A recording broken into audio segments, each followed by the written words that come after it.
the optimal life. So, start off with us. Tell us exactly how do you define foster child? So a foster child is any child that's been removed from their home and placed in the foster care system. Uh, And the reason they may have been removed are many. Could be abuse, could be neglect. When I say neglect, I'm talking about the kids left over the weekend to fend for themselves. Neglect is they've got 10 dogs and they've got dog poop all over the house. Roaches are running rampant. The kids, uh, I mean, it gets worse than that for some kids, but these are some of the reasons that kids get taken away from their parents and placed in foster care. How do they typically find out that these kids are being subjected to such horrendous conditions? What is the general way people find that out? That's a great question.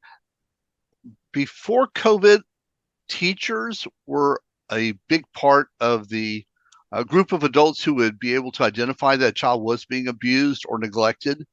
And that was one of the biggest problems we had with COVID is because kids weren't in front of these adults who could see them day in and day out, see their moods, notice things that a lot of the experts have been worried through COVID and legitimately so that a lot of kids were being abused during COVID and nobody knew about it. So we have the first responders in a way, the teachers, administrators, also and they're actually required by law in most states, if not all states now, to report abuse. Mm-hmm. Others can be relatives. The problem with relatives, though, is relatives sort of like, well, maybe Susan's having an off week, or maybe it's just my imagination. So family can help sometimes, and they do, but it's actually that third party person Mm. who often steps up, or sometimes it may actually be a child where the abuse is just so bad they will talk to another adult. So, what's the process generally speaking? Because somebody makes a phone call and says, "Hey, my cousin, she's neglecting her children." There's obviously the police or whoever doesn't just show up and then say, "Children, you're coming with us." What is the process then that the system uses to extract the children from the home? Well, it really could be similar to what you said in a way that the caseworker will come or contact the family and do some due diligence to determine if the child is being abused. I'll give you the flip side of that. So there was a story we reported on years ago where a boy was outside, about 7 years old. He had a chain around his neck. He was chained to the porch fence. He had a raw chicken hanging from his neck. Very strange situation. Police came out and they saw this. They said, "Kid, what are you doing here?" He said, "Well, my mom did this to me." And they said, "No, no, no." Didn't believe it. And fortunately for the kid, the police knocked on the door. The mom answered. They said, "Look, we got some questions for you." They came inside and they found out the place was just filthy. And they took the kids immediately. They called social services. And that woman happened to be a supervisor of child protective services. Oh, God. So it's really a mix of what kind of reporting is done. Again, we see this in movies and TV shows where someone says, "I think the child's being abused," and Child Protective Services will come out, check the home, and that really can be the what sets off that child being removed is that once they get inside the home, they see what's going on.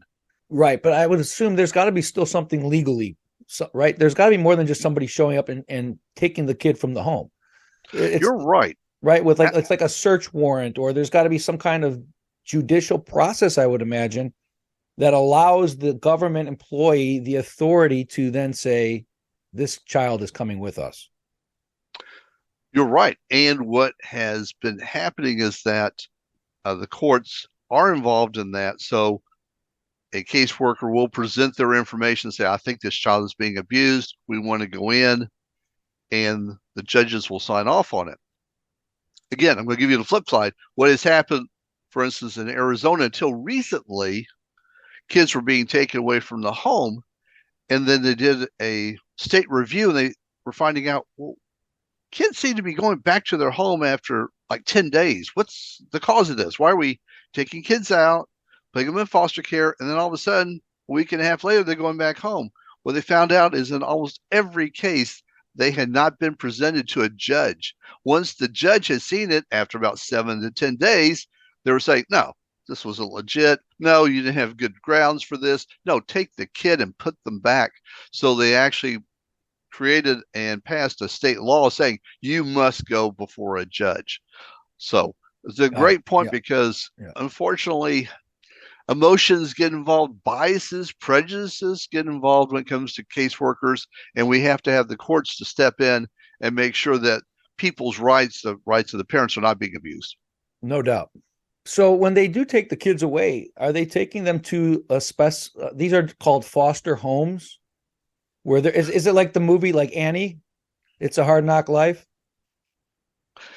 In a way, yes, they are going to go to an office. The child is going to be uh, interviewed when they're at a foster, care office. So, and at that time, they're going to decide how and where to put the child. One of the first things they'll do is get on the phone if they can, see if we can find an aunt, a grandparent, someone nearby who can come by and get the kids. That would be preferable. But if that's not possible, now we got to look at, do we have maybe an emergency foster member, an adult who has said, you know what, 2 o'clock in the morning, Saturday, no problem. You let me know. I'll take a kid in. And there are people like that, that they're there for emergencies to take in a child. And then we'll try to put them there.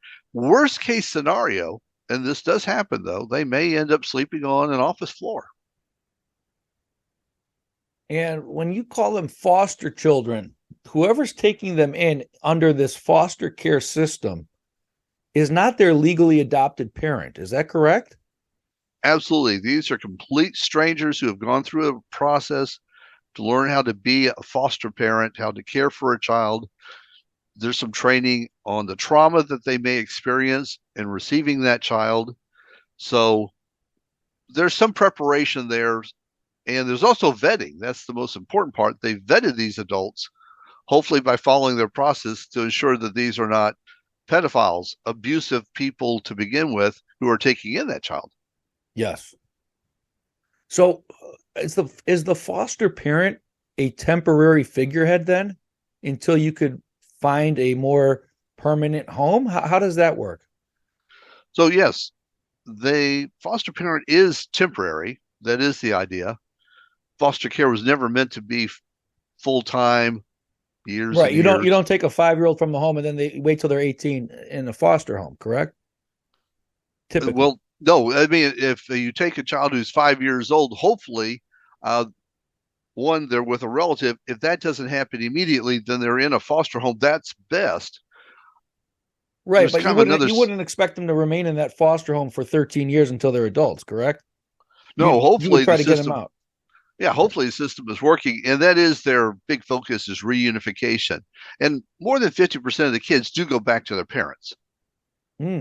Okay. So why is that? What does the parent then have to do to show that they have been rehabilitated to allow their Well, children back to them? they do have training courses. So let's say it was anger management, or let's just say they were stressed or they just didn't have the right parenting skills. We see these posters out there as we're driving that say, babies don't come with a manual. And they're right. They don't. And a lot of people, they're taking their cues from their parents who may have been lousy parents and really have no idea how to be a good parent, despite the fact that they love the child. So where do you come into this equation? Obviously, you've been doing this work for decades now. And what is it the goal of your Forever Homes for Foster Kids? What's the goal of your organization? What's your mission? So our mission is to get the children back to family. So let's take your scenario real quickly. Child gets removed from the parents. We want to find relatives. Can't find relatives. Or in this case, let's say the kids are have relatives who are living outside the U.S. in Latin America specifically. The people at the foster care office don't read Spanish, don't speak Spanish, so they're clueless. They have no idea how to locate these people. That's when they come to us. So we specialize in this very special area called family finding. That's where we make the list of relatives, we locate each relative, and then the agency can notify them and say, hey, Maria or Johnny is here in foster care now. Would you like to step up and take care of them? And if you get enough of these relatives, that's the idea behind family finding. You get a lot of relatives, someone will step up and say, yes, I'll take them in. It might be a grandma, an aunt, an older cousin. But the job we do is we bridge that gap between, I know we have a relative somewhere, I don't know how to find them. And we go out internationally in Latin America and we track them down in countries like Brazil, Dominican Republic, Guatemala. Sorry about that. Um, but what I'm trying to connect the dots here is that when the child is taken from the home, Mm-hmm. don't these relatives typically know that that has happened, or is it oftentimes the case they don't have a clue that the parent has just lost control or authority, lost the ability to take care of their own child? Very often it's number two, the fact that the family, let's think about how many times have people gotten together. We got to have Thanksgiving coming up and said, oh, she's got a new boyfriend. I didn't know that. Oh, they got divorced. No one told me.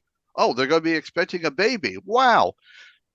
Families aren't as connected as we might think they are. And so it's very easy for people to hide that information. A lot of parents, they're angry, so they're not going to tell anybody, or they're embarrassed, depending upon their culture, so they're not going to tell anybody because they don't want that shame to be passed around in the family and ultimately to their friends. So people will hide information on purpose. Sometimes it's simply, they know of relatives, but they themselves have not tracked them down. I had this happen at a funeral, and I knew my different sides of the family. And so my brothers and sisters were like, well, who was that? Well, that was your Aunt Betty. Well, who's she? And I'm explaining who these people are. They'd never met these people, they didn't know they existed. So, yes, it's very common for families not to know other relatives. And that's part of the problem sometimes in finding a relative for a child, that people are like, I only know one relative. I don't know who else to tell you. So is it a common example, if I'm following you here, you have foster kids here in the United States who are taken from a home, but the family members, the extended family, may be living in South America, for example, and then Yes. you're taking them from a foster home here in the States, and they're being sent back to their foreign land? Great question. And no, that doesn't usually happen. What does happen is that we'll find a mother who was divorced from the father. Kids were staying with the father, and the mother has her relatives. Let's use Brazil. Almost always, those relatives will say, you know what? They that girl has an aunt living in Los Angeles. I'll give you a real story. So we had three girls, 4, 8, and 10. They had told the caseworker, we have two aunts living in Chicago, but that's all they could tell them because they're too young. They said, Auntie is living in Chicago. Where's Auntie live? I don't know. Do you have a phone number? I don't. So this kept going on for months. And they also knew that part of the family was living in Mexico. So they came to my nonprofit, Forever Homes, said, can you find the mother and any extended relatives in Mexico? Sure. 3 weeks later, that's all it took for us was to find those relatives. So the caseworker's on the phone on a Saturday, has an interpreter, calls down to Mexico with the contact information they got from us, and she gets a hold of one of the uncles. She's talking to the uncle and says, hey, by the way, have you heard about two aunts living in Chicago? And he says, wait a minute. 30 seconds later, a woman answers the phone. Caseworker explains her story and says, do you know anything about these aunts? She says, I'm one of them. They had flown down that week. They were in the next room having coffee when that phone call came in. Oh, And the wow. caseworker is just going, oh my God, because first time that had ever happened to her in 17 years. And that's where the girls went. They went to go live in Chicago. Very Mm, common. that's incredible. That's the type of story that gives you chills, right? Well, the chills is that if they hadn't come to us, those girls would have stayed in foster care because they had no way of finding those relatives. That's one of the big problems in foster care is that people don't know how to look. And what they're doing is they're not looking. They're not Mhm. trying to look and they're giving up. And unless, let's say, a judge, this happens, steps in and says, you got to do better, keep working on it, that child may go back to your example, stay in foster care from 5 years old until they're 18. That's the problem. Yeah, and that's where you guys try to avoid and help bridge the gap. Um, but what makes you guys so good at what you do? What makes you so special, Richard? You guys, they come to you. You guys are like miracle workers. It only took you 3 weeks to find these people in Brazil. How does that happen? Well, we're very good at what we do, but beyond that, I have spent almost 3 decades working with Latin America. So there's another side to me. I actually worked in international marketing. Some of my clients were Cisco Systems, AT&T. I worked with companies out of Europe. So I have lived in Latin America for more than 11 years. I've worked with it for over 30 years. I've worked with almost every country in Latin America, including Venezuela.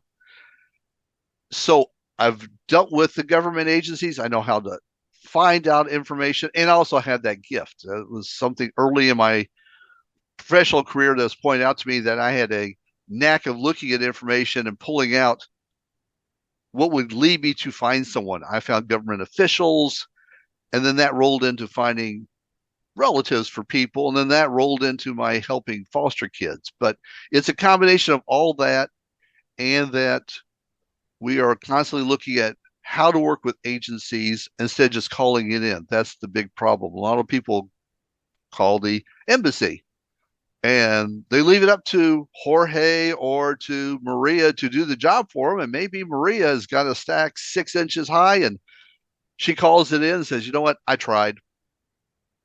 And maybe Maria really did try, or maybe Maria didn't.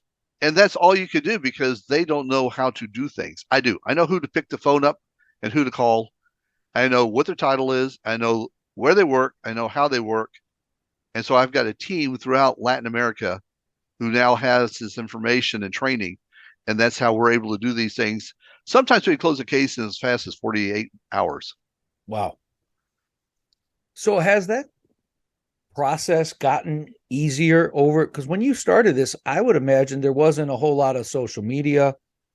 It wasn't so easy to go online and find people. And then, of course, over the last 20 some years, it's gotten more and more easy to connect. You could connect with someone across the other side of the world within minutes or seconds, even. So, has your job gotten easier in that regard because of the increase in technology? It has gone easier. Absolutely, being able to talk to someone. Our biggest challenge is actually getting that phone number.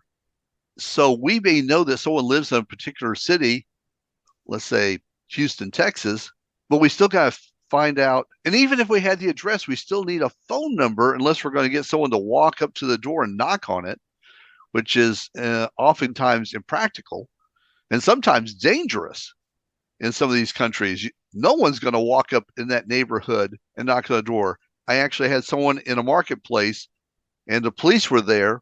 They said, okay, if you go down 5 blocks to the school and go to the left, it's the third house, but we're not going with you.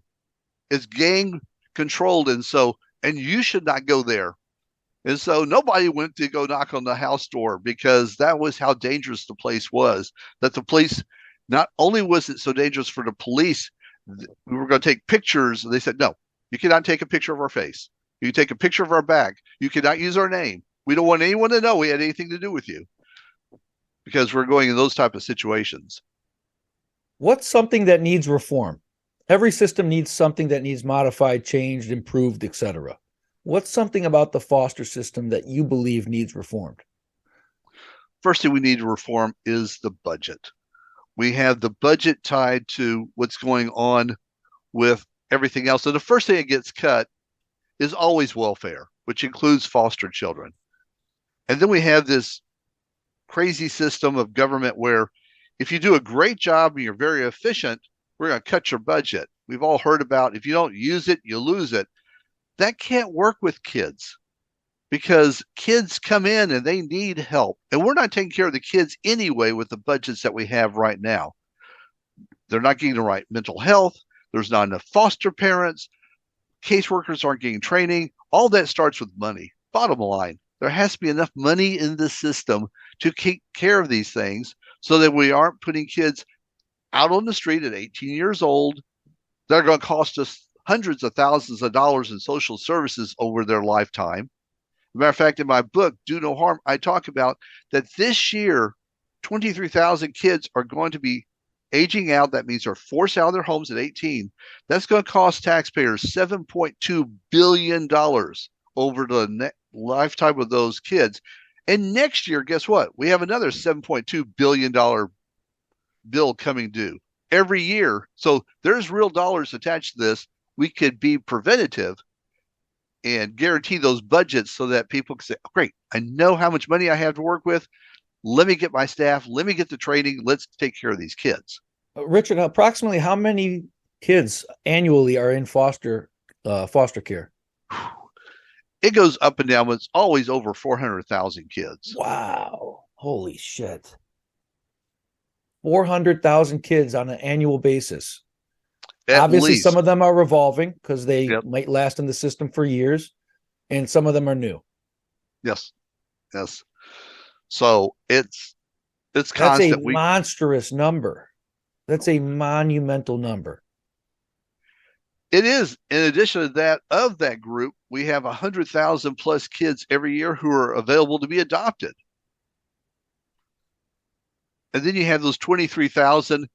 And do I trust that number? No, I don't. Because the number always seems to be the same. Whether we get an influx of 10, 15%, somehow that number, 23,000, stays the same.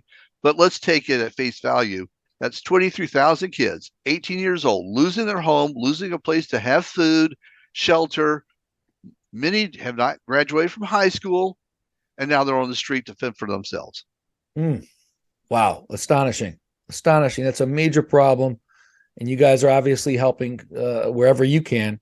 You guys must be very busy people, because having that ability to connect, especially with the Latin Americas and the South America countries, that probably is a differentiator for you, I would imagine. It is. We are the only nonprofit in North America that specializes in that work. We are it. And we're so specialized that on behalf of the federal government, we have also been looking for parents who were separated from their kids at the U.S. Mexico border back in 2017 and 18. So we've been helping them find those parents where they took their kids away from the parent at the border. They're somewhere here in the U.S. Sometimes they know where they are. Sometimes they don't. They've lost a number of kids. And we go find their parent. You're talking about the government. I'm talking about the federal government. So the people were coming into the country, and I assume you're talking about people that were coming in illegally. They were not coming in through the system. Is that fair to say? Both. There were a government study that showed that roughly 60 to 70 families came in legitimately through San Diego, had all their papers, and they still had their kids separated from them. And the government took their kids and put them where? Well, they would put them into a federal holding area. This is where we see the pictures of the kids in cages. And then what would happen to these kids? The government would be working to find a sponsor, pretty much parallel to the foster care system we've been talking about. So in the federal system, they will try to find a sponsor, which is a fancy word for usually a mother, a father, aunt, or uncle, grandparent, and put the child with that relative and have that relative take over and take custody of the child. Wow. So then how are you guys reuniting these children with their families? Is it a different process? So it's very similar. The government had information on the parents. It wasn't very good information. So for instance, we might get this is a real case. We had the name of the mother. We had one other piece of identifiable information, and they said she lived in Guatemala. That's all they told me. We still found the mother, though. Where did you find her, Richard? She was in Huehuetenango. So she comes here. Let's assume she was not one of those 60 or 70. She comes in here. with her children or a child. She's denied entry, but they take the child first and then they send her off on her way. How does that work? So what they were doing for many of them is they would take the child and send the child to a special area, and they would put the parent into federal holding, into could be some installation along the border. Housing the adults was not a problem, but housing the children was, and that's where a lot of things went sideways. The government had really never separated families before. They knew that this was the mother and they knew this was their child. They did not separate the two until a policy was initiated called zero tolerance in 2017. And that's where the government started to do this. And that's what caused this humanitarian crisis that we're now 5 years into, where we still have kids who are as young or younger than 5 years old who have not seen their mother or father for 5 years. The parents were sent back to wherever they came from? Some were allowed to stay in the U.S., a handful. Some were sent back across the border to Mexico. Some were flown back to their country of origin. So many were, handcuffed, put on a plane, dropped off in Guatemala City, for instance, and that's where those parents may still be. Have you personally witnessed your work with these children and these families? Have you actually seen a reunited child with his or her parent? I wish we could see something like that. We're a lot like the Navy SEALs. We come in, we do the job, we get out. We don't stick around for the party. We don't stick around for the reconstruction. So one of these days, maybe I will get to see that. It's very altruistic in that we do the job. We're the reason that those people are together and having that reunion, but they'll never know that Forever Homes is the reason that child is seeing their mom for the first time in 5 years. You're the man behind the mirror. There we go. Right? They'll never know it was you. Well, it's fascinating work. You mentioned your book, Do No Harm. Talk a little bit about who your book is for and what it taught. What is the main issues that you discuss? So the book is for people who want to know what happened, what was zero tolerance, who were the people who initiated it, what happened in 2018 when the court said you can't keep doing this, what has been the fallout from that. There was an executive order in June of 2018 that said we will reunite these children. That effort is still going on, and as recently as a couple of months ago, they highlighted how they'd reunited 500 families. More than 5,000 families were separated. So we're not even at 10%, and we're now getting into the 5th year of this. And back then in 2018, I was interviewed by ABC, and they said, is this going to happen? I said, no, it's not going to happen. This is going to take a long time. And I was exactly right. And so the book is about that journey, the failings of the federal government. The federal government is failing these families. And there are very specific reasons why they're failing, and their strategy is failing these families, and leaves the door open to what will happen to these families.